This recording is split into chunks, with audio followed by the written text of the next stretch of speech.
بسم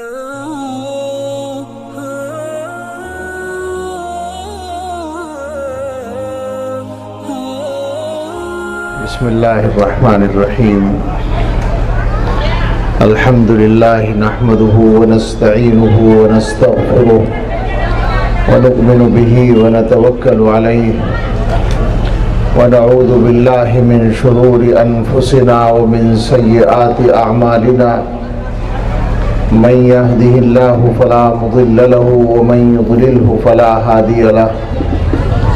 ونشهد أن لا إله إلا الله وحده لا شريك له.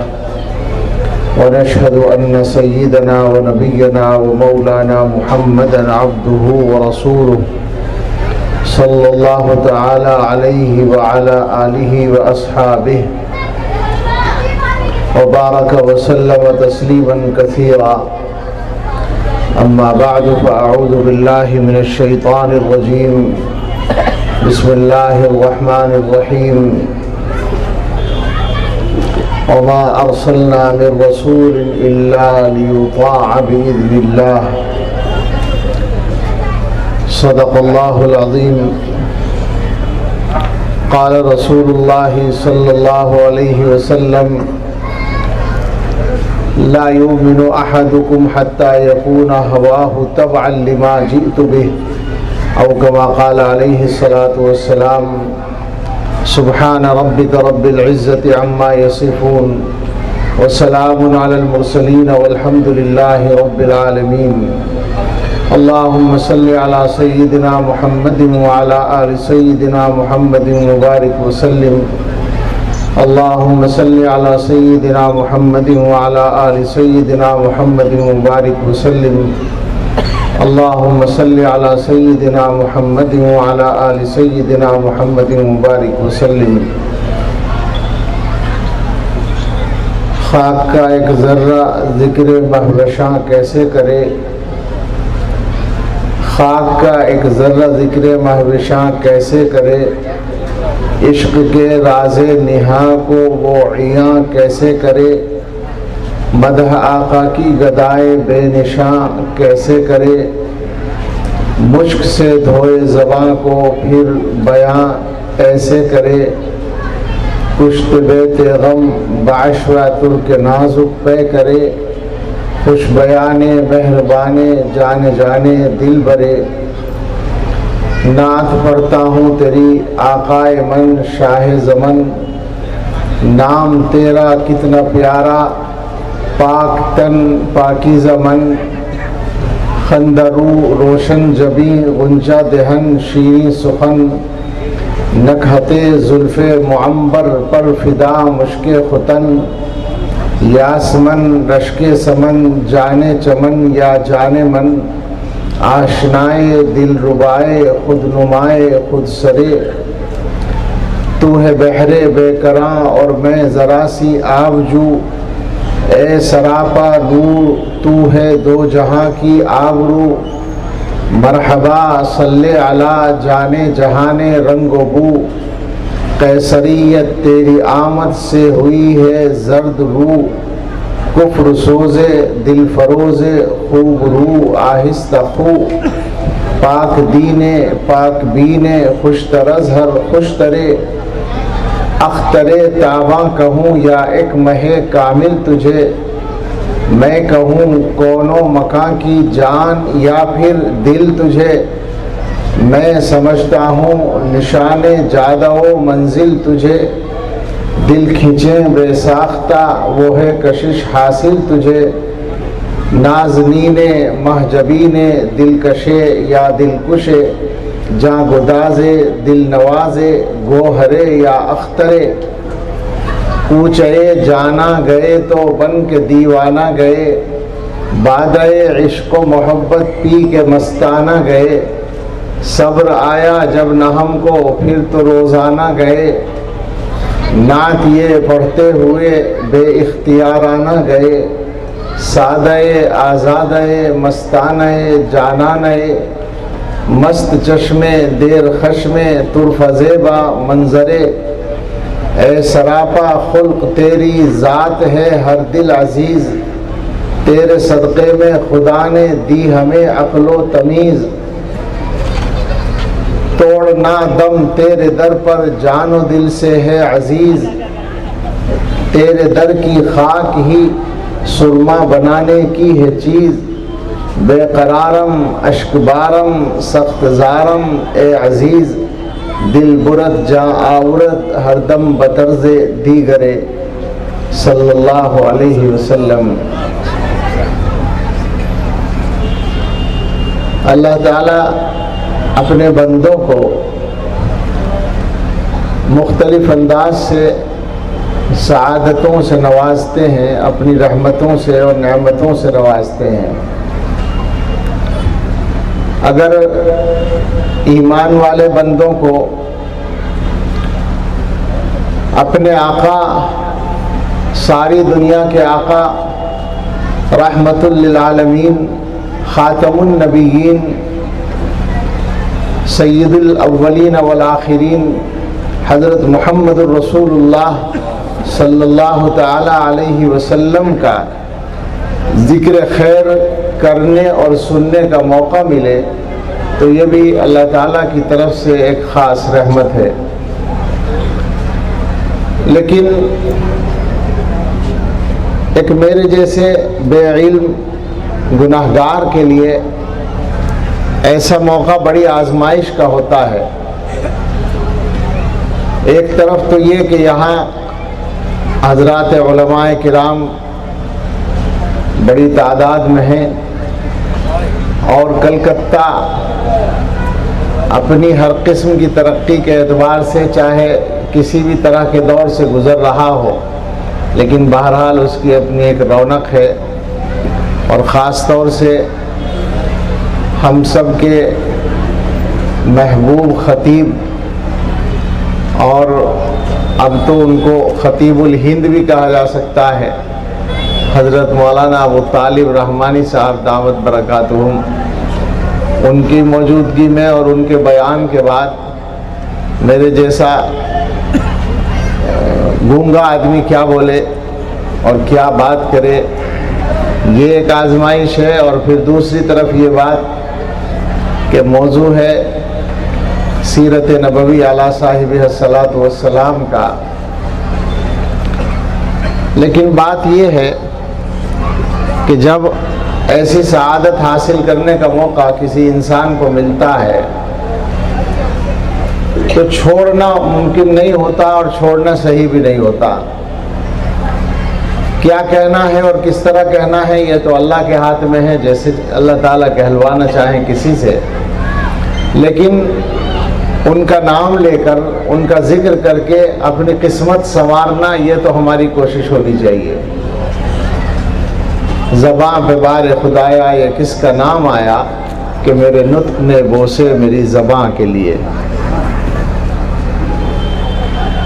حضرت محمد الرسول اللہ صلی اللہ تعالیٰ علیہ وسلم کی ذات اقدس کے ساتھ تمام ہی مسلمانوں اور تمام دنیا کے انسانوں کا جو عقیدت کا اور احترام و عظمت کا تعلق ہے وہ دنیا میں کسی بھی اور انسان کو حاصل نہیں ہے، پوری دنیا کی تاریخ میں۔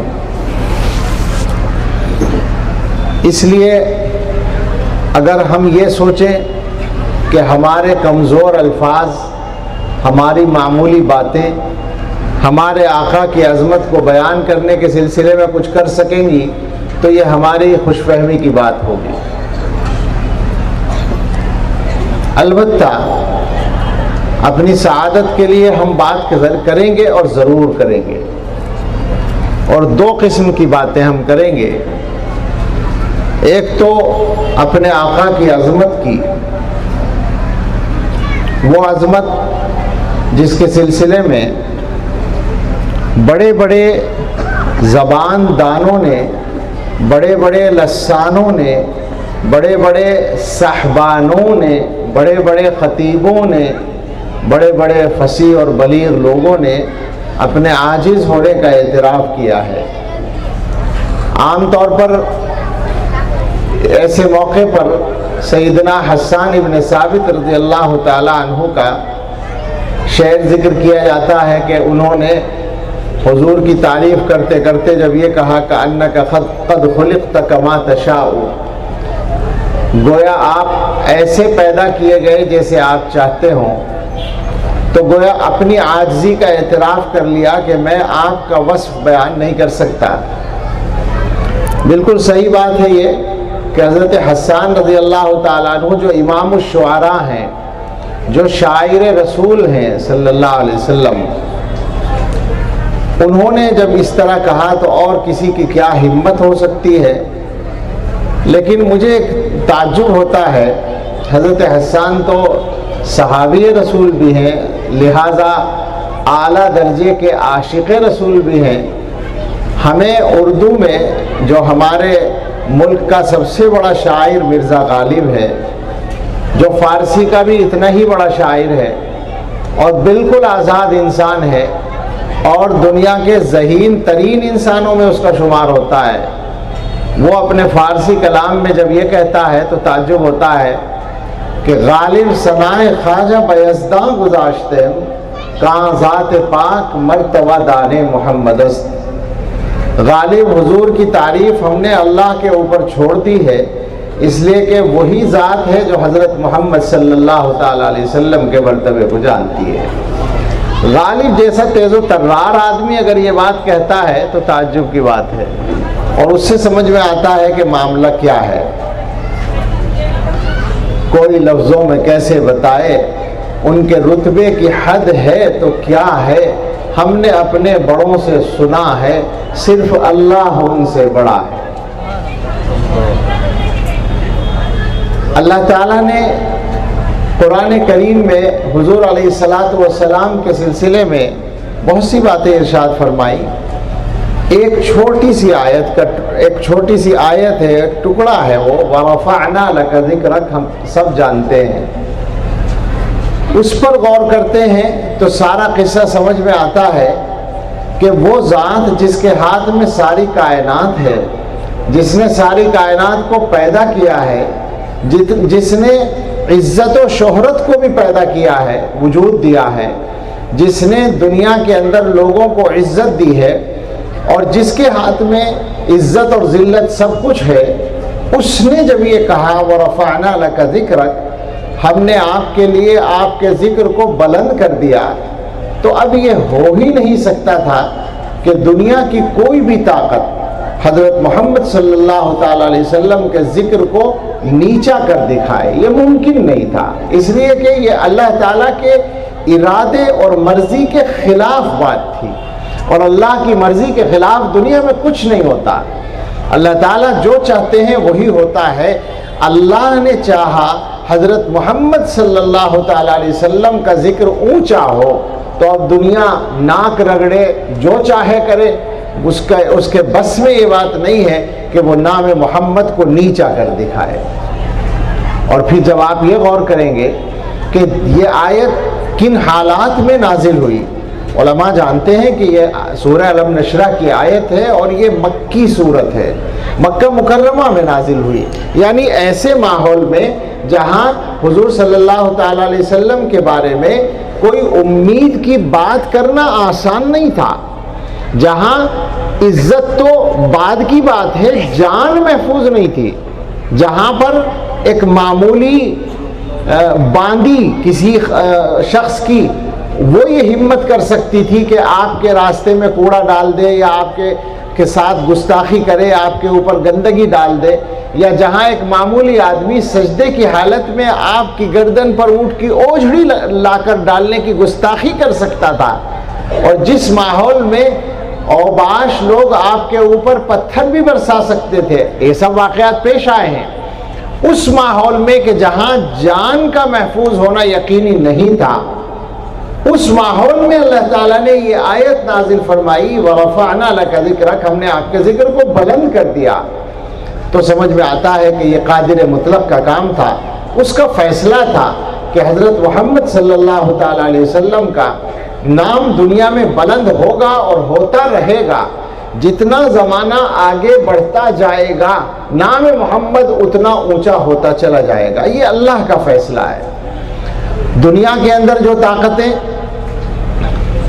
روشنی کو پسند نہیں کرتی، تاریکی چاہتی ہیں، جو اچھائی کو پسند نہیں کرتی، برائی پھیلانا چاہتی ہیں، جو حیا کو پسند نہیں کرتی، بے حیائی پھیلانا چاہتی ہیں، جو دنیا کے انسانوں کے اچھے کردار کو پسند نہیں کرتی، ان کا کردار خراب کرنا چاہتی ہیں، وہ حضرت محمد صلی اللہ تعالی علیہ وسلم کے نام کو اپنے خیال میں نیچا کرنے کی کوشش، ناکام کوشش کرتی ہیں، وہ کرتی رہیں گی، اس لیے کہ وہ شیطان کی نمائندہ طاقتیں ہیں، وہ شیطان کے کارندے ہیں۔ وَكَذَلِكَ جَعَلْنَا لِكُلِّ نَبِيٍّ عَدُوًّا شَيَاطِينَ الْإِنسِ وَالْجِنِّ۔ قرآن میں اللہ تعالیٰ نے یہ بتایا ہے کہ ہر پیغمبر کے دشمنوں میں دو قسم کے شیطان ہم نے رکھے ہیں، ایک وہ شیطان ہیں جو ابلیس کی برادری کے ہیں، اور ایک وہ شیطان ہیں جو انسانوں کی برادری سے تعلق رکھتے ہیں۔ تو یہ انسانی شکل کے شیطان یہ کام دنیا میں کرتے رہیں گے، اور کرتے اس لیے رہیں گے، آپ اچھی طرح سے اس بات کو سمجھ لیں، پریشان نہ ہوا کریں، گھبرایا نہ کریں۔ حضرت محمد صلی اللہ تعالیٰ علیہ وسلم کی شان میں اگر کوئی گستاخی کر کے اپنی عاقبت خراب کرتا ہے تو اس سے آپ پریشان ہونے کے بجائے یہ سمجھ لیں کہ نام محمد صلی اللہ تعالیٰ علیہ وسلم کسی وجہ سے پہلے کے مقابلے میں اور زیادہ اونچا ہوا ہے، تو شیطان کے یہ کارندے پریشان ہوئے ہیں۔ یہی اس کا سبب ہوتا ہے، بنیادی سبب یہی ہوتا ہے کہ دنیا کے اندر حضرت محمد صلی اللہ تعالیٰ علیہ وسلم کا نام بڑھتا جاتا ہے، آپ کا دین آگے بڑھتا جاتا ہے۔ حقیقت یہ ہے کہ دنیا میں اس وقت چاہے توہین رسالت کے واقعات ہوں، اور چاہے مسلمانوں کے خلاف پروپیگنڈے کا ایک مسلسل منصوبہ جو چل رہا ہے وہ ہو، یا اس کے علاوہ اور منفی کوششیں، میں ان کی تفصیلات میں نہیں جاتا، وہ سب کی سب رد عمل ہے اسلام کے پھیلنے کا اور اسلام کی مقبولیت کا اور حضرت محمد صلی اللہ تعالی علیہ وسلم کے نام کے بلند ہونے کا۔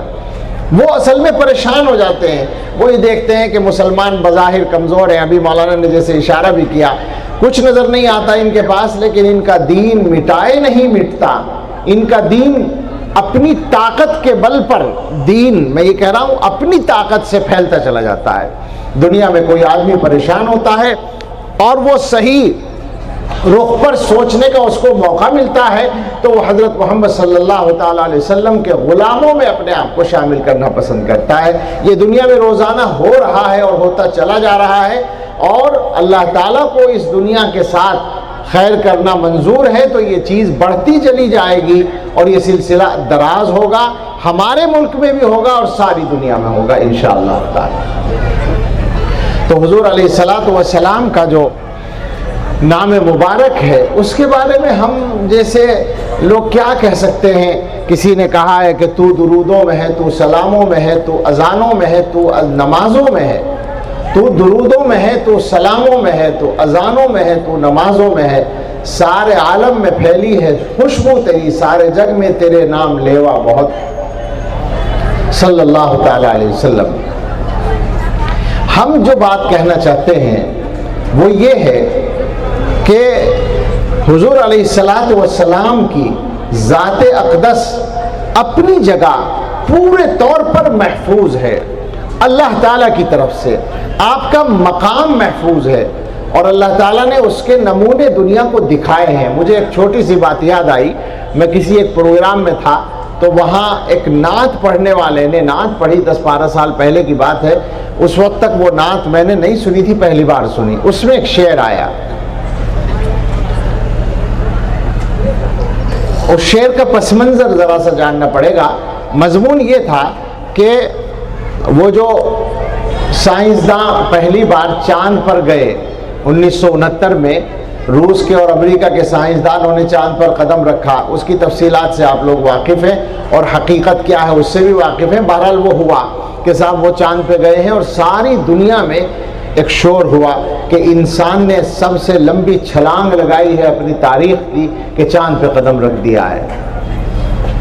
لیکن چاند پر جانے والے اپنی سائنسی ترقی کا جتنا چاہے ڈھنڈورا پیٹیں، چاند پر جا کر انہوں نے کیا کارنامہ انجام دیا، یا وہاں سے آنے کے بعد انہوں نے دنیا کے دکھوں کا کتنا مداوع کیا، دنیا کو کتنا وہ فائدہ پہنچا سکے، یا چاند سے دنیا کے مسائل کا کوئی حل لے کر آئے، آپ کو معلوم ہے اسکولوں میں بھی پڑھایا جاتا ہے کہ وہ سائنسداں چاند سے کیا لے کر آئے تھے؟ مٹی، چاند کی مٹی۔ امریکہ میں جو خلائی تحقیقاتی ادارہ ہے ناسا، وہاں اس کے دفتر میں، مرکزی دفتر میں وہ مٹی رکھی ہے، تو کہتے ہیں کہ مٹی لے کر آئے چاند سے۔ اب ہمارا شاعر جو ہے اس نے کیا مضمون پیدا کیا، اور بالکل صحیح، اس نے حضور کو مخاطب کر کے کہا بن تیرے وسیلے۔ آپ اردو سمجھتے ہیں، اردو کا محاورہ ہے خاک لانا۔ بھئی کیا لے کے آئے؟ خاک لے کے آئے، یعنی کچھ بھی نہیں لائے، اور خاک کہتے ہیں مٹی کو۔ وہ کہتا ہے بن تیرے وسیلے جو بلندی پہ گئے ہیں، مہتاب، مہتاب کہتے ہیں چاند کو، بن تیرے وسیلے جو بلندی پہ گئے ہیں، مہتاب پہ جا کر بھی انہیں خاک ملی ہے۔ حضرت محمد صلی اللہ تعالی علیہ وسلم کی رہنمائی کے بغیر وہاں پہنچ گئے، مگر ہاتھ کیا آیا؟ خاک لے کے آ گئے، اور کچھ بھی نہ ہوا، کوئی نتیجہ اس کا نہیں نکلا۔ ہم سائنس کی مخالفت نہیں کرتے، ہم سائنسی ترقی کے خلاف نہیں ہیں، ہم یہ کہنا چاہتے ہیں کہ سائنس کو اگر دنیا کے صحیح طور پر کام آنا ہے تو اس کو بھی حضرت محمد صلی اللہ تعالی علیہ وسلم کی انگلی پکڑ کے چلنا پڑے گا، تب وہ دنیا کے لیے مفید ثابت ہوگا۔ تو حضور علیہ السلام کی ذات اقدس محفوظ ہے۔ میں بس اسی بات پر آتا ہوں، آپ کا مقام محفوظ ہے اس کائنات کے اندر، اس کائنات کی تاریخ کے اندر آپ کا مقام محفوظ ہے، اس کو کوئی ختم نہیں کر سکتا، کوئی اس کو ادنا سا نقصان نہیں پہنچا سکتا۔ جتنے واقعات پیش آتے ہیں اس کے بعد اس سے زیادہ آپ کی عظمت کے نشان نمایاں ہو جاتے ہیں۔ ایک خبیث کوئی گستاخی کرتا ہے اور دنیا کے اندر ہزاروں ایمان والوں کے دلوں میں حضور کے عشق کی شمع کی لو اور تیز ہو جاتی ہے، اور دنیا میں بہت سارے مسلمان ایسے ہوتے ہیں جو یہ طے کر لیتے ہیں کہ اب ہمیں اپنے آقا کے نام کو زیادہ سے زیادہ زندہ رکھنے کے لیے کام کرنا ہے، اور آپ کی سنتوں کو زندہ کرنا ہے، اپنی زندگی میں لانا ہے۔ تو ہم لوگ اپنے بڑوں کا یہی پیغام پہنچانا چاہتے ہیں کہ ہم اپنی تقریر سے، اپنی گفتگو سے، یا اپنی باتوں سے، اپنی شاعری سے، کسی بھی چیز سے، ہمارے شعراء نے بہت کچھ کہا، عقیدت کے پھول آپ کی نظر کیے ہیں۔ میں نے جو نعت پڑھی ہے شروع میں، وہ ایک شاعر تھے عزیز صفی پوری، ان کی فارسی نعت تھی، اس میں حضرت مولانا محمد ثانی حسنی ندوی رحمۃ اللہ علیہ کی وہ تضمین ہے، بڑی خوبصورت زبان اور شاندار مضمون ہے اس کا، جو میں پڑھتا ہوں کبھی کبھی۔ تو کہا بہت کچھ گیا ہے، لیکن سب کے باوجود ہم لوگ حضور کی شان کو بڑھا نہیں سکتے۔ ہم تو ذکر اس لیے کرتے ہیں کہ ہماری قسمت سنور جائے، ہم تو یاد اس لیے کرتے ہیں کہ ہمارا نام حضور کی محبت کرنے والوں میں شامل ہو جائے۔ اصل جو کرنے کا کام ہے وہ اس پر غور کرنے کی ضرورت ہے کہ ہمیں کیا کرنا چاہیے۔ مختصر سی چند باتیں اس سلسلے کی عرض کرنی ہے۔ علماء نے اس موضوع پر پہلے دور سے ہی کتابیں لکھی ہیں کہ حضرت محمد رسول اللہ صلی اللہ تعالی علیہ وسلم کے امت پر کیا حقوق ہیں۔ اس سلسلے میں بہت مشہور کتاب ہے پرانی قاضی عیاض رحمۃ اللہ علیہ کی، الشفاء بتعریف حقوق المصطفیٰ صلی اللہ تعالی علیہ وسلم۔ وہی عام طور سے اس موضوع کی کتابوں کا مرجع ہے، اور ہمارے زمانے میں عربی میں بھی اور اردو میں بھی اس موضوع پر بہت سی چیزیں لکھی گئی ہیں۔ میں اس میں سے چند باتیں ذکر کر کے یہ عرض کرنا چاہوں گا کہ آج کی اس مجلس میں بیٹھ کر ہم لوگ یہ ارادہ کر کے اٹھیں کہ ہم انشاءاللہ اپنی بساط بھر اپنی ہمت کے مطابق حضور علیہ السلام کے یہ حق ادا کرنے کی کوشش شروع کر دیں گے۔ اصل یہی ہے کہ ہم کہیں جمع ہوں، کوئی گفتگو ہو، کوئی پروگرام جلسہ ہو، علماء کی ہم تقریریں سنیں، تو وہاں سے کوئی عمل کا پیغام ایسا ملے کہ ہمارے اندر جذبہ پیدا ہو۔ جذبہ تو حضرت مولانا ابو طالب صاحب کی تقریر سے جیسا پیدا ہوا اس کا 10واں حصہ بھی میرے لیے شاید ممکن نہیں ہوگا، لیکن اسی میں گویا پیوند لگاتے ہوئے یہ عرض کروں گا کہ کچھ ارادہ کر کے اٹھیں یہاں سے کہ ہمیں بھی کیا کرنا ہے۔ علماء نے فرمایا کہ حضور علیہ السلام کے امت پر جو حقوق ہیں ان میں سب سے پہلا حق ہے الایمان بہ، آپ پر ایمان رکھنا، یقین رکھنا۔ میں یہ کہہ رہا تھا کہ اللہ تعالیٰ نے اپنے فضل سے ہمیں ایمان عطا کر دیا، گویا یہ حق کسی نہ کسی درجے میں اللہ تعالیٰ نے ادا کرنے کی توفیق عطا فرمائی۔ بات کو اب چونکہ مختصر کرنا مناسب ہے، پھر بھی اس کے بارے میں ایک بات سمجھ لیں کہ ایمان رکھنے سے مراد ہے پورے طور سے یقین رکھنا اس بات کا کہ اللہ تعالیٰ نے حضرت محمد صلی اللہ تعالیٰ علیہ وسلم کو جو کچھ دے کر بھیجا، جو شریعت، جو احکام، جو وحی، وہ سب برحق ہے، اور دنیا میں زندگی گزارنے کا سب سے صحیح طریقہ وہی ہے جو اللہ نے حضرت محمد صلی اللہ علیہ وسلم کے ذریعے ہمیں عطا فرمایا ہے۔ ہمارے زمانے میں چونکہ اسلام دشمن طاقتیں چوطرفہ حملہ کر رہی ہیں، تو خاص طور سے تعلیمی اداروں میں اور ان سے متاثر ہونے والے لوگوں میں ایمان کے سلسلے میں شکوک پیدا کرنا ایک مسلسل یہ اس پر محنت ہو رہی ہے، اور وہ طبقہ خصوصاً ہماری وہ نئی نسل کے لوگ، جوان اور بچے جن کو اپنے گھر سے صحیح تربیت نہیں مل پاتی دینی اور اسلامی، وہ متاثر ہو کر ایمان سے دور ہو رہے ہیں۔ اس لیے اس مسئلے کو بہت زیادہ اہمیت کے ساتھ یاد رکھنے کی ضرورت ہے کہ ہمارا حضرت محمد صلی اللہ تعالیٰ علیہ وسلم سے جو تعلق ہے، اس تعلق کی پہلی بنیاد ہی ایمان ہے۔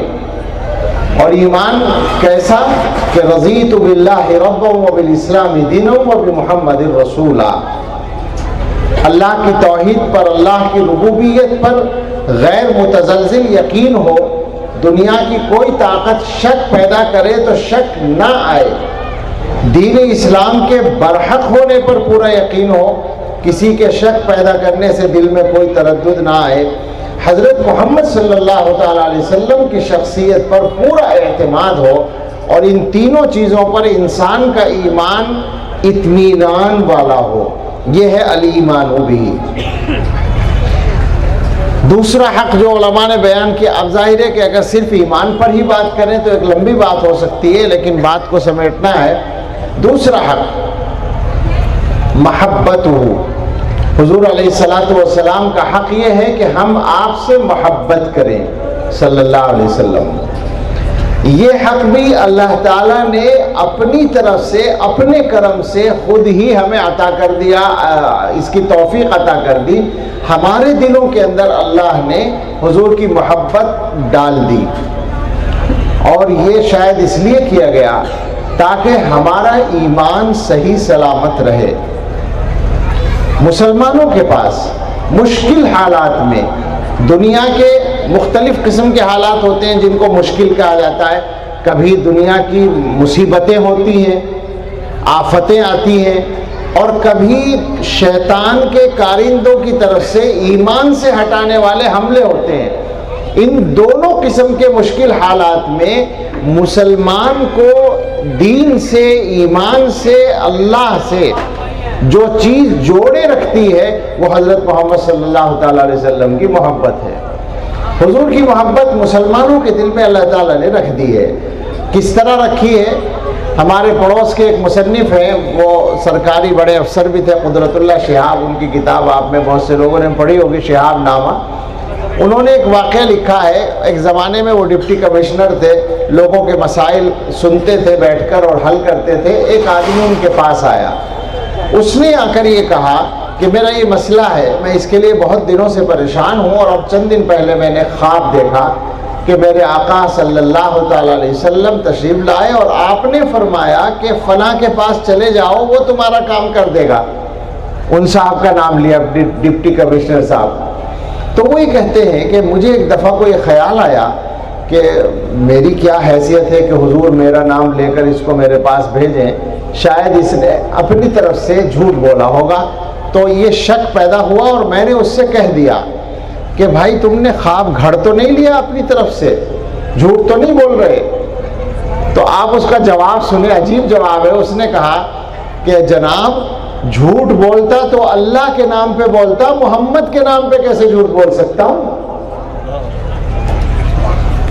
اللہ کے نام پہ آسانی سے لوگ جھوٹ بولتے، چونکہ قسم اللہ کی کھائی جاتی ہے نا.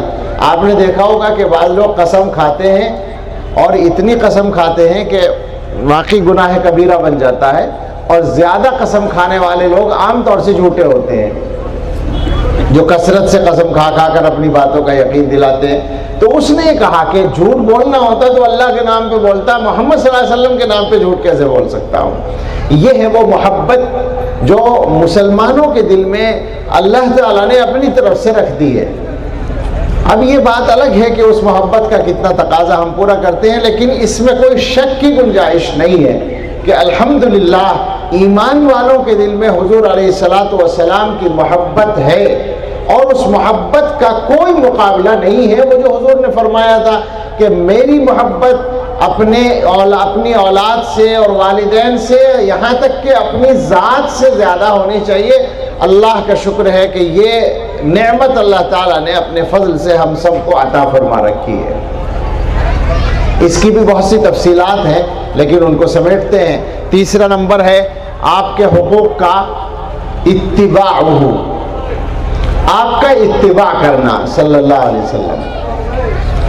یہاں آ کر پانی مرتا ہے، یہاں معاملہ گڑبڑ ہوتا ہے. محبت کرا لیجئے مسلمان سے چاہے جتنی، حضور کی محبت میں جو چاہے کرا لیجئے، یہاں تک کہ شریعت کے خلاف کام کرا لیجئے، یعنی حضور کی محبت میں حضور کے طریقے کے خلاف کام کرا لیجئے، تیار ہیں، بلکہ کر رہے ہیں بہت سارے لوگ. لیکن اگر یہ کہا جائے کہ حضور کی سنت پہ چلیے، حضور کا اتباع کیجئے، تو یہاں آ کے مسلمان پیچھے رہ جاتا ہے. سمجھنے کی بات ہے کہ اللہ تعالیٰ نے رسولوں کو بھیجا ہی اس لیے ہے کہ ان کی اطاعت کی جائے، ان کا اتباع کیا جائے. اور مسلمانوں کے لیے تو یہ معیار مقرر کر دیا کہ تم اگر اللہ تعالیٰ کی محبت اپنے دل میں رکھتے ہو تو تمہیں حضور کی سنت پہ چلنا چاہیے، تو اس کے بدلے میں اللہ تعالیٰ بھی تم سے محبت کرنے لگیں گے. قُلْ إِن كُنتُمْ تُحِبُّونَ اللَّهَ فَاتَّبِعُونِي يُحْبِبْكُمُ اللَّهُ. اللہ تعالیٰ کو یہ معلوم ہے کہ بندوں کے دل میں میری بھی محبت ہے. اس محبت کا واسطہ دے رہے ہیں اللہ تعالیٰ کہ اگر تمہارے دل میں میری محبت ہے تو بدلے میں تم یہ چاہتے ہوگے کہ میں بھی تم سے محبت کروں. اب تم میں کون سے ایسے سرخاب کے پر لگے ہیں کہ میں تم سے محبت کروں؟ تم ہو کیا آخر کہ میں تم سے محبت کروں؟ ہاں ایک راستہ ہے، تم اگر یہ چاہتے ہو کہ میری محبت، اللہ کی محبت تمہیں مل جائے، تو اس کا ایک راستہ ہے کہ میں نے اپنا ایک محبوب تمہارے درمیان بھیجا ہے، وہ مجھے بہت پسند ہے، وہ میرا محبوب بندہ ہے. اگر تم اس کی کچھ نقل کرنی شروع کر دو تو میں تم سے بھی محبت کرنے لگوں گا. یہ اللہ تعالیٰ نے قرآن میں بتایا. تو اب سوچ لیں ہم لوگ کہ ہمیں اللہ تعالیٰ کی محبت چاہیے یا نہیں. آپ جانتے ہیں کہ جس سے محبت ہوتی ہے اس کی شکل سے بھی محبت ہوتی ہے، اس کے طریقے سے بھی محبت ہوتی ہے. آپ کا بیٹا ہے، اگر آپ کو کہیں سفر میں ایک لڑکا نظر آئے جو آپ کے بیٹے کس کا ہم شکل سا ہو، کچھ شباہت ہو، تو کیا ایسا نہیں ہوتا کہ آپ اس کو دیکھنے لگتے ہیں کہ یہ میرے بچے جیسا ہے؟ وہ آپ کو اچھا لگنے لگتا ہے. کیوں؟ اس لیے کہ وہ آپ کے بچے سے مشابہ ہے. اللہ تعالیٰ کو اپنے محبوب صلی اللہ تعالیٰ علیہ وسلم سے محبت ہے، تو جو بندہ اللہ کے حبیب صلی اللہ علیہ وسلم کے طریقے کو اختیار کرتا ہے اس سے اللہ تعالیٰ کو محبت ہو جاتی ہے. اور پھر مسلمان سمجھ لیں کہ جس سے اللہ تعالیٰ محبت کرتے ہیں پھر دنیا کی ساری مخلوق اس سے محبت کرتی ہے. ہمارے حضرت یہ فرمایا کرتے ہیں، حضرت مولانا شیخ ذوالفقار احمد صاحب نقشبندی دامت برکاتہم، وہ فرماتے ہیں کہ دنیا میں جو کچھ ہوتا ہے وہ اللہ تعالیٰ کی مشیت کا، اللہ تعالیٰ کی مرضی کا عکس ہوتا ہے. دنیا میں اللہ تعالیٰ جس بندے سے جس بندے کو جیسے حالات دینا چاہتے ہیں ویسے ہی دنیا میں پیش آتے ہیں. تو حضرت فرماتے ہیں کہ جو بندہ اللہ تعالیٰ سے جتنا زیادہ ڈرتا ہے اللہ کے بندے اس سے اتنا ہی ڈرتے ہیں. جو بندہ اللہ سے جتنی محبت کرتا ہے اللہ کے بندے اس سے اتنی ہی محبت کرتے ہیں. جو بندہ اللہ کی جتنی عبادت کرتا ہے اللہ کے بندے اس کی اتنی ہی خدمت کرتے ہیں. بندوں کا رویہ دوسرے بندے کے ساتھ وہ ہوتا ہے جو اس بندے کا اللہ کے ساتھ ہے. اب جب اللہ تعالیٰ کی محبت مل جائے گی، کیسے ملے گی؟ حضور کا طریقہ اختیار کر کے. اس کو ذرا ذہنوں میں بٹھا لیں ہم لوگ. حضور محبوب ہیں، ہمارے بھی محبوب ہیں، اللہ کے بھی محبوب ہیں، لہٰذا حضور علیہ السلام کا ہر طریقہ محبوب ہے. ہمارے اکابر نے یہ سبق پڑھایا ہے، امت کو یہی پیغام دیا ہے کہ جینا ہے تو سنت کے راستے پہ جینا ہے. سنت کسے کہتے ہیں؟ حضور کے طریقے کو، حضور کا زندگی گزارنے کا جو بھی طریقہ ہے. ہمارے اکابر یہ کہتے ہیں کہ اللہ تعالیٰ نے حضور کی ہر سنت کے ساتھ صلی اللہ علیہ وسلم، حضور صلی اللہ علیہ وسلم کی ہر سنت کے ساتھ محبوبیت کی ایک مقدار شامل کر دی ہے. ایک سنت پہ عمل کرو اتنی محبوبیت تمہیں مل جائے گی، دوسری سنت پہ عمل کرو اس کے حصے کی محبوبیت مل جائے گی، تیسری سنت پہ عمل کرو اس کے حصے کی محبوبیت مل جائے گی. یہ جو دنیا میں اللہ والوں سے لوگ محبت کرتے ہیں یہ کیا ہے؟ یہ اس محبت کا پرتو ہے جو حضرت محمد صلی اللہ تعالیٰ علیہ وسلم کی سنت پر عمل کرنے کے بدلے ملتی ہے. شیخ الاسلام حضرت مدنی رحمۃ اللہ علیہ جیل میں، ایک ہندو لیڈر ان کے ساتھ چند دن جیل میں رہے، اور چند دن کے بعد حضرت کسی کام سے نکلے، واپس آ کر دیکھا تو پنڈت جی کا، پنڈت تھے وہ، ان کا بستر غائب ہے. پوچھا کہاں گئے؟ کہا انہوں نے جیلر سے کہہ کے اپنی بیرک بدلوا لی، دوسری بیرک میں شفٹ ہو گئے. کیوں بھائی؟ پتہ نہیں.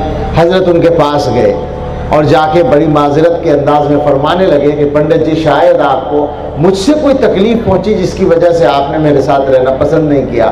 تو وہ ہنسے اور کہنے لگے ایسا نہیں ہے مولانا، بات یہ ہے کہ آپ کے ساتھ 2-4 دن رہ کے، 2-3 دن رہ کے یہ اندازہ ہو گیا کہ اگر اور 2-4 دن رہ گیا تو مسلمان بھی بننا پڑے گا. آپ کے ساتھ رہ کر یہ سمجھ میں آ گیا. یہ ہے وہ محبت جو بندوں کے دلوں میں حضور کی سنت پر عمل کرنے کے نتیجے میں ڈالی جاتی ہے.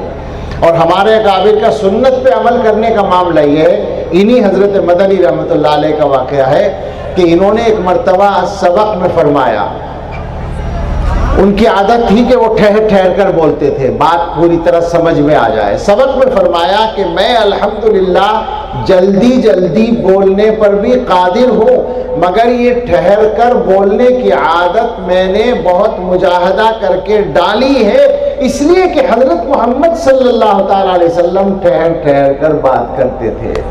حضور کی عادت یہ تھی کہ آپ ٹھہر ٹھہر کر بولتے تھے. تو آپ اندازہ کریں عادتوں کو بھی بدل لیتے تھے اللہ کے نبی سے سچی محبت کرنے والے. ورنہ کون کرتا ہے جیسے بولنے کی عادت ہو ویسے بولتے رہتے ہیں، مگر جہاں سچی محبت ہوتی ہے وہاں یہ ہوتا ہے اور پھر وہ محبوبیت ملتی ہے. ہمارے حضرت کو ایک دفعہ امریکہ میں نماز پڑھ کے نکلے، گاڑی کے انتظار میں کھڑے تھے یہاں، اور سامنے کی سڑک سے ایک آدمی اپنی گاڑی میں گزرا، اس کی نظر پڑی تو وہ آگے والے کٹ سے یو ٹرن لے کے واپس آیا، ان کے پاس آ کر گاڑی روکی اور ان کے ساتھ میں جو آدمی تھا اس سے کہا کہ یہ کون ہے؟ انہوں نے کہا کیا بات ہے، کیوں پوچھتے ہو؟ کہنے لگا کہ میں ان جیسا بننا چاہتا ہوں. ایک نظر دیکھی اور وہ یہ کہہ رہا ہے کہ میں ان جیسا بننا چاہتا ہوں. ایسا نہیں ہے کہ وہ لباس سے متاثر ہو گیا کہ صاحب انہوں نے پگڑی باندھ رکھی ہے، کرتا پاجامہ بہت صاف ستھرا پہن رکھا ہے، نہیں، وہ محبوبیت ہے سنت پہ چلنے کی. تو مسلمان اگر سنت پر چلنے لگے، اور سنت کا مطلب آپ اچھی طرح سمجھ لیں کہ خالی نماز ہی کی سنت سنت نہیں ہوتی، خالی کھانا کھانے کی سنتیں ہی سنت نہیں ہوتی، بلکہ دنیا کے انسانوں کے ساتھ جو برتاؤ کرنا ہے وہ بھی حضور کے سنت کے مطابق چاہیے. گھر والوں کے ساتھ، رشتہ داروں کے ساتھ، پڑوسیوں کے ساتھ، غیر مسلموں کے ساتھ، اور دنیا کے جتنے کام کرنے ہیں وہ حضرت محمد صلی اللہ تعالیٰ علیہ وسلم کی سنت کے مطابق کرنے ہیں. یہ موضوع ایک مستقل موضوع ہے، اس پہ کبھی اللہ توفیق دے تو بات کریں گے. خلاصہ یہ ہے کہ حضور کا تیسرا حق یہ ہے کہ انسان آپ کا اتباع کرے. چوتھا علماء نے فرمایا الذب عنہ، یہ بھی آپ کا حق ہے، آپ کا دفاع کرنا. یعنی اگر آپ پر حملہ کیا جائے تو آپ کا دفاع کرنا یہ بھی آپ کا حق ہے امت پر۔ ہمارے بہت سے لوگوں کی عادت ہوتی ہے کہ اگر کہیں کوئی بات ہوتی ہے اور ہم اس پر کچھ ناراضی کا اظہار کریں تو وہ نصیحت شروع کر دیتے ہیں کہ نہ کچھ نہ کہو، اخلاق نبوی کو اختیار کرو اور بالکل خاموش رہو۔ یہ بالکل صحیح ہے کہ جذباتی فیصلے کر کے نقصان نہیں اٹھانا چاہیے، علماء کے مشورے سے کام کرنا چاہیے ایسے مواقع پر، یہ طے ہے بالکل، لیکن دفاع کرنا یہ آپ کا حق ہے اور حضور علیہ السلام نے خود سکھایا ہے۔ ایک مرتبہ کی بات ہے، 2006 میں شاید ہوا تھا، وہ ڈنمارک کے کارٹونسٹ کا واقعہ، وہی کارٹون اب تک چل رہے ہیں خبیث کے بنائے ہوئے۔ تو اس وقت میں احتجاجی جلسے ہو رہے تھے،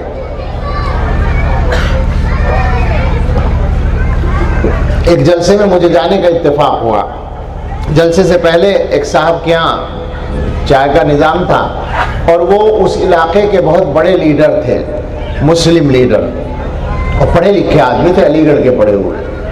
چائے پر انہوں نے مجھ سے اچانک کہا کہ مولانا ایک سوال ہے۔ کیا؟ کہنے لگے یہ آپ لوگوں کی عادت ہے علماء کی کہ ہر جگہ کہتے ہیں سنت پہ عمل ہونا چاہیے، سنت کی بات کرتے رہتے ہیں، یہ جو احتجاج ہو رہے ہیں یہ کون سی سنت ہے؟ احتجاجی جلسے اور اس کے خلاف جو احتجاج ہو رہے ہیں یہ کون سی سنت ہے؟ کہاں سے ثابت ہے؟ تو میری زبان سے نکلا کہ یہ بھی سنت سے ثابت ہے۔ فوراً میں نے اتنا ہی کہا تو وہ ایک دم چونکے، چونکہ پڑھے ہوئے آدمی تھے، ان کو معلوم نہیں تھا، انہوں نے کہا کہ یہ تو عجیب بات ہے۔ میں نے کہا نہیں، بالکل سنت سے ثابت ہے۔ کہا کیسے؟ میں نے کہا کفار مکہ حضور علیہ السلام کی شان میں گستاخی کرتے تھے، اللہ کے رسول صلی اللہ علیہ وسلم نے صحابہ کو حکم دیا اور خاص طور سے حضرت حسان ابن ثابت رضی اللہ تعالیٰ عنہ کو بلایا، باقاعدہ مسجد نبوی میں بٹھایا اور کرسی پر بٹھایا اور فرمایا کہ پڑھو حسان، اشعار کہو اور ان کا جواب دو، اور اللہ سے دعا کی کہ اللہم ایدہ بروح القدس، اے اللہ جبریل کے ذریعے ان کی تائید فرما، قوت عطا فرما۔ تو میں نے کہا کہ اس سے ثابت ہے احتجاج۔ بھئی احتجاج کا لفظ یا اس کا طریقہ تو بدلے گا، لیکن اصل تو ثابت ہو گئی کہ جواب دینا ہے، دفاع کرنا ہے، تو حضور کا دفاع کرنا، لیکن دفاع کرنے میں ہمیں کوئی ایسا کام نہیں کرنے کی ضرورت ہے جو ہمارے لیے الٹا نقصان دہ ہو جائے، کیونکہ ان کا پلان دونوں طرح سے ہوتا ہے، وہ ہمیں ذہنی طور پر ٹارچر بھی کرنا چاہتے ہیں اور ہمیں غلط معاملات میں الجھا بھی دینا چاہتے ہیں، تو سوچ سمجھ کر۔ لیکن بہرحال الذب عنہ، آپ کا دفاع کرنا یہ آپ کا حق ہے۔ پانچواں حق ہے آپ کا النصر لدینہ، آپ کے دین کی مدد کرنا۔ اللہ کا شکر ہے مسلمان بڑی حد تک اپنی بساط کے اعتبار سے بہت بڑے معیار پر یہ کام کرتے ہیں، اللہ کا شکر ہے۔ اللہ کے نبی صلی اللہ تعالی علیہ وسلم کا جو دین ہے اس کی مدد کا مطلب کیا ہے کہ دین کے کاموں کا تعاون۔ تو ماشاءاللہ مسلمانوں کا اس معاملے میں جو کردار ہے، ایک تو ظاہری پروپیگنڈے ہوتے ہیں، ابھی مولانا سے بات ہو رہی تھی تو یہی بات آ رہی تھی کہ ایک تو ظاہری طور پر مسلمان محسوس ہوتا ہے ایسا کمزور ہے، ایسا ہے ویسا ہے، مگر اللہ کا فضل ہے کہ یہی مسلمان ٹھوس اور بڑے کام بھی کرتا ہے۔ ایک مرتبہ کی بات ہے، ہمارے یہاں دارالعلوم میں امریکہ کی وزارت خارجہ کا ایک افسر آیا، اتفاق سے وہ عربی بولنے والا تھا، فلسطینی عیسائی تھا نسلاً، تو وہ عربی بولتا تھا، اس کے ساتھ بات کرنے کی ڈیوٹی لگ گئی۔ اس نے بہت سارے سوالات کیے، بہت دیر تک بات کرتا رہا، پھر آخر میں اس نے مجھ سے پوچھا کہ ہندوستان میں مدرسے کتنے ہیں؟ میں نے کہا مجھے نہیں معلوم، کوئی میرے پاس سروے نہیں ہے جس میں میں تعداد بتا سکوں، لیکن لاکھوں ہیں یہ میں کہہ سکتا ہوں۔ اس نے کہا کہ ان مدرسوں کا خرچ کتنا ہے؟ میں نے کہا جب مجھے مدرسوں کی تعداد کا پتہ نہیں تو خرچ کا کیا پتہ ہوگا، بجٹ کا کیا پتہ ہوگا۔ کہا کہ دارالعلوم دیوبند کا بجٹ کتنا ہے؟ جو تھا میں نے بتایا، اور میں نے کہا کہ دارالعلوم دیوبند کا بجٹ تو یہ ہے، لیکن اس سے کچھ کم بجٹ والے بھی کئی مدرسے ہیں، کروڑوں والے، اور لاکھوں کے خرچ والے تو ہزاروں مدرسے ہیں، اور پھر چھوٹے چھوٹے مکتب ہیں۔ تو اس نے ذرا سا رک کر ایک اندازہ کیا اپنے ذہن میں، ظاہر ہے کھربوں روپے بنتے ہیں، کھربوں روپے بنتے ہیں جو مدرسوں کا خرچ ہے۔ تو سوچ کر وہ کہنے لگا کہ یہ سارا پیسہ کہاں سے آتا ہے؟ اس کا جواب اس نے سمجھا ہوگا مشکل ہے، میرے لیے سب سے آسان تھا۔ جیسے ہی اس نے کہا کہ یہ کہاں سے آتا ہے، میں نے کہا من تبرعات الشعب المسلم، عام مسلمان کے چندے سے۔ تو یوں دیکھا اس نے اور مسکرا کے کہنے لگا کہ سمجھ میں نہیں آتا۔ میں نے کہا آپ کی سمجھ میں کیا آئے گا، ہماری سمجھ میں بھی نہیں آتا، ہماری سمجھ میں بھی نہیں آتا کہاں سے ہو رہا ہے یہ۔ اس لیے کہ دیکھتے ہیں تو مسلمان کمزور نظر آتا ہے، ننگا بھوکا نظر آتا ہے، غریب نظر آتا ہے، بے روزگار نظر آتا ہے، لیکن یہ کھربوں روپے کا خرچہ یہ صرف ہندوستان کا عام مسلمان کر رہا ہے، کہیں سے کوئی مدد اس کو نہیں ملتی، اپنے دین کی ذمہ داری کو اٹھا رہا ہے۔ اللہ اس کو جاری رکھے قیامت تک۔ اور یہ ٹھیک ہے کہ بہت ساری چیزوں میں ہمیں اپنے عمل کو ٹھیک کرنے کی ضرورت ہے، لیکن بہرحال اللہ تعالیٰ مسلمانوں سے یہ کام لے رہے ہیں، تو یہ آپ کا ایک حق ہے۔ چھٹا حق لکھا ہے توقیرہ، رسول اللہ صلی اللہ تعالیٰ علیہ وسلم کا ایک حق یہ ہے کہ آپ کی توقیر کی جائے۔ توقیر کا مطلب ہوتا ہے وقار دینا، اہمیت دینا، دلوں میں، زبان پر، اپنے طرز عمل سے یہ ثابت کرنا کہ ہماری نظر میں دنیا میں اللہ کے بعد سب سے زیادہ عظمت والی ذات حضرت محمد صلی اللہ تعالیٰ علیہ وسلم کی ہے۔ یہ الحمدللہ حاصل ہے۔ عام طور پر محبت کا یہ حصہ ہے۔ ساتویں بات ہے، جو کرنے کی باتیں ہیں ان کو ذرا خاص طور سے یاد رکھیے گا، الصلاۃ علیہ، حضور کا ایک حق ہے آپ پر درود بھیجنا۔ اب ایمانداری سے سوچ لیں ذرا، ہم مسلمان حضور پر کتنا درود بھیجتے ہیں۔ 12 ربیع الاول کو جلوس نکال لیتے ہیں اور یا نبی کیا پڑھتے ہیں، وہ نعرے لگا لیتے ہیں، وہ سب ہوتا ہے۔ سال کے 12 مہینے، ہر مہینے کے 30 دن درود شریف کتنا پڑھتے ہیں، اس کا حساب لگائیے، محاسبہ کیجئے۔ ضروری ہے، حق ہے حضور کا، اللہ کی طرف سے حکم ہے صلو علیہ وسلم تسلیما۔ ایک بار تو ابھی پڑھ لیں، اللہم صلی علی سیدنا محمد وعلی آلہ واصحابہ وبارک وسلم تسلیما۔ درود پڑھنا ہے، سب طے کر لیں۔ سب سے گزارش ہے کم سے کم روزانہ 100 مرتبہ، آج سے اگر اب تک جو لوگ پڑھتے ہیں وہ تو پڑھتے ہیں، لیکن جو نہیں پڑھتے تھے آج سے طے کر لیں کہ روزانہ 100 مرتبہ درود شریف ضرور پڑھیں گے انشاءاللہ۔ کیا ہوگا؟ حضور پر اللہ تعالیٰ کی رحمتیں نازل ہوں گی، وہ تو ہوں گی، ہم درود نہ پڑھیں گے تب بھی ہوں گی۔ بھائی حضور کو کیا کمی ہے؟ اللہ کے محبوب ہیں تو اللہ تعالیٰ کی طرف سے آپ پر رحمتیں نازل ہونے میں تو کوئی کمی آنے والی نہیں ہے۔ اللہ تعالیٰ کے یہاں حضور کا ایک مقام مقرر ہے جس کو مقام محمود کہتے ہیں، اور وہ بھی آپ کو ملنے والا ہے، پکی بات ہے۔ بلکہ اس سلسلے میں علماء کے محظوظ ہونے کے لیے ایک بات علماء جانتے بھی ہوں گے، امام ربانی حضرت مجدد الفسانی رحمۃ اللہ علیہ نے لکھا ہے کہ قرآن کی جو آیت ہے اس سلسلے میں، اس میں لفظ ہے عسا، عسا ان یبعثک ربک مقاما محمودا، امید ہے کہ آپ کا رب آپ کو مقام محمود تک پہنچائے گا۔ تو ایک سوال پیدا ہوتا ہے کہ اللہ تعالیٰ تو وعدہ کر رہے ہیں مقام محمود کا، تو امید کا لفظ کیوں بولا، یقین کا کیوں نہیں بولا، عسا کیوں بولا؟ تو مجدد صاحب فرماتے ہیں نقطہ اس میں یہ تھا کہ اللہ تعالیٰ کی طرف سے مقام محمود ملنے کے لیے یہ شرط تھی کہ آپ کی امت آپ پر اتنی مقدار میں درود بھیجے گی تو آپ کو مقام محمود ملے گا۔ وہ بڑی مقدار تھی کوئی، لیکن حضرت مجدد رحمۃ اللہ علیہ فرماتے ہیں الحمدللہ میرے زمانے میں آ کر وہ مقدار پوری ہو گئی۔ اب جو ہو رہا ہے وہ سب اضافہ ہے، حضور کے درجے بلند ہو رہے ہیں۔ تو میں کہہ رہا تھا کہ حضور کے اوپر تو اللہ کی رحمت ہو ہی رہی ہے، وہ تو ہوتی رہے گی، ہمیں ملے گا من صلی علیہ واحدۃ صلی اللہ علیہ عشرہ، مجھ پر جو ایک بار درود بھیجے اللہ اس پر 10 رحمتیں نازل فرمائیں گے۔ کیوں فرمائیں گے؟ عقلی بات ہے بالکل، ہم اللہ سے کہہ رہے ہیں اللہ وہ جو آپ کے محبوب ہیں ان پر آپ رحمت نازل کر دیں، ہم ان کا حق ادا نہیں کر سکتے۔ درود کا جو مفہوم بنتا ہے وہ یہ بنتا ہے کہ آقا ہمارے اتنے بڑے ہیں کہ ہم ان کو اپنی طرف سے کچھ دے نہیں سکتے، تو ہم اپنے اللہ کی مدد لیتے ہیں کہ اے اللہ وہ جو ہمارے بھی اور آپ کے بھی محبوب ہیں صلی اللہ علیہ وسلم، ان پر ہماری طرف سے بھی آپ رحمت نازل فرما دیں۔ تو اب سوچئے ذرا، اللہ تعالیٰ تو نازل فرمانے والے تھے ہی، لیکن جب وہ یہ دیکھیں گے کہ یہ بندہ کہہ رہا ہے میرے محبوب، یہ بالکل ایسا ہے جیسے آپ سے کوئی کہے کہ آپ اپنے بیٹے کو میری طرف سے یہ دے دیجئے تحفہ، تو کیا ہوگا آپ کے دل میں؟ اس دینے والے کی محبت آئے گی یا نہیں آئے گی؟ آپ کو تحفہ دے گا تو اتنی نہیں آئے گی جتنا آپ کے بچے کو دے گا تو آئے گی۔ ابھی یہ مولوی نذیر بیٹھے ہیں، ان کے بچے کو میں نے دعا دی کہ اللہ تمہارے باپ سے 10 گنا بڑا عالم بنا دے، انہوں نے فوراً کہا آمین۔ میں نے کہا یہ رشتہ ایسا ہے کہ چاہے جتنی بڑی دعا دے دو، باپ آمین ہی کہے گا، خوش ہو کر کہے گا، چونکہ اولاد کو دعا مل رہی ہے۔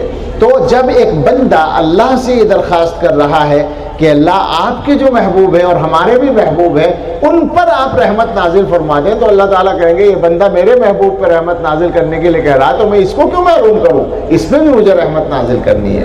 تو اس لیے سب طے کر لیں کہ انشاءاللہ آج سے ناغہ نہیں ہوگا، 100 مرتبہ کم از کم، علماء کے لیے نصاب زیادہ ہے، یہ ذہن میں رہے، کم از کم ہر آدمی کے لیے 100 مرتبہ ضروری ہے کہ روزانہ درود پڑھنا ہے، کبھی انشاءاللہ موت تک ناغہ نہیں ہونا ہے۔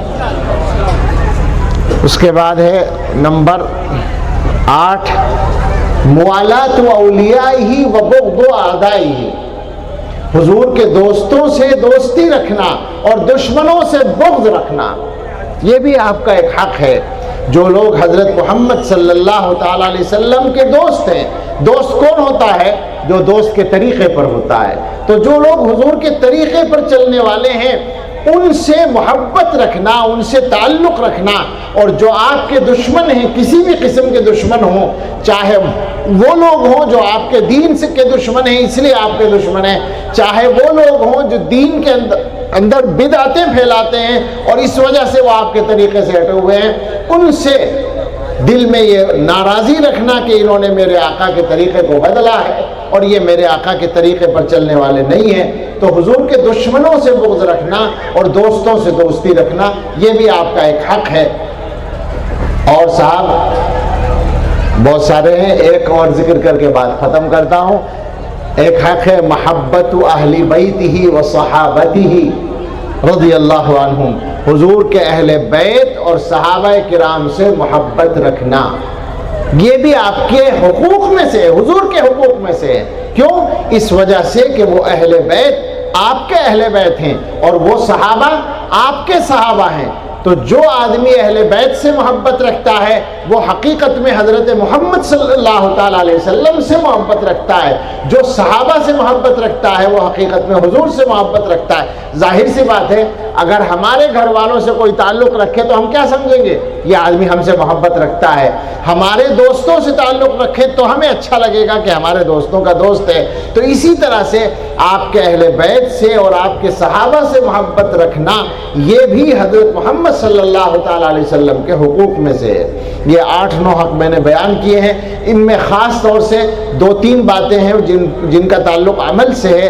ایک تو اتباع کا ہے، ایک ایمان کا ہے، ایمان کی حفاظت کی جائے اور آپ کی سنت پر چلنے کی کوشش کی جائے، آپ پر درود پڑھنے کا اہتمام کیا جائے، آپ کا دفاع کیا جائے، آپ کے صحابہ سے اور آپ کے اہل بیت سے محبت رکھی جائے اور آپ کے دوستوں سے دوستی رکھی جائے اور دشمنوں سے دشمنی رکھی جائے۔ یہ سب آپ صلی اللہ تعالیٰ علیہ وسلم کے حقوق ہیں۔